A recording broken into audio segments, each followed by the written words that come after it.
Olá a todos, me chamo Fernanda Camila Vesca, sou acadêmica do curso de Agronomia da UTFPR Campus Santa Helena, estou no 7º período, sou orientada pela professora Ana Regina Zen. O nosso trabalho ele trata-se do potencial de proteção do solo por plantas de cobertura. O Brasil ele é pioneiro na criação e adoção de práticas de manejo para a conservação do solo.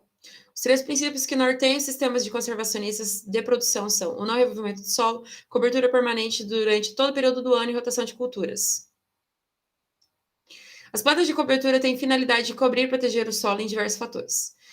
Elas auxiliam na redução do processo erosivo, maior disponibilidade de nutrientes nas plantas, maior retenção de água, redução da temperatura do solo, estimulam as atividades biológicas e aumenta a taxa de infiltração de água. Os objetivos do trabalho são caracterizar a duração do ciclo de desenvolvimento vegetativo das plantas de cobertura, avaliar a quantidade de matéria verde e matéria seca de cada espécie de cobertura para a proteção do solo e quantificar a taxa de decomposição das plantas de cobertura sobre o solo. O experimento foi realizado na área agrícola, Universidade Tecnológica Federal do Paraná, UTFPR Campus Santa Helena, localizada na região oeste do Paraná. O solo da região central do oeste do Paraná, segundo a Embrapa, predominantemente tipo litossolo. O delineamento experimental foi de blocos ao acaso, com 4 tratamentos e 3 repetições, constituídos por espécies da família Leguminosas fabaceae e Gramíneas poaceae. As espécies utilizadas no experimento com suas respectivas necessidades são mucuna preta, 80 kg por hectare, feijão de porco, 120 kg por hectare, Crotalaria croleuca, 15 kg por hectare e milheto, 20 kg por hectare. A semeadura das plantas de cobertura ocorreu em 21 de dezembro de 2021, onde os espaçamentos utilizados foram 0,5 entre linhas para leguminosas e 0,25 entre linhas para as gramíneas.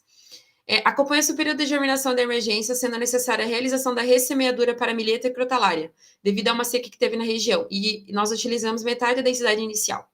A coleta da biomassa vegetal das plantas de cobertura ocorreu 120 dias após a semeadura, quando as plantas elas se encontravam em seu florescimento. É realizada por meio de um quadro metálico com área conhecida de 0,25 metros quadrados, em 2 pontos ao acaso em cada parcela. Posteriormente coletados, eles foram colocados em papel craft para secagem em estufa, circulação forçada de ar com temperatura de 55 graus Celsius até atingirem a massa constante e posteriormente pesados para a determinação da matéria seca. Para acompanhamento da decomposição dos resíduos das plantas de cobertura a campo, foram utilizados litter bags, contendo a matéria seca coletada em campo, em cada um dos tratamentos, para respectivas parcelas de origem. Os litter bags foram depositados a campo e retirados em tempos pré-determinados de 15, 30, 45, 60 e 75 dias após a colocação a campo.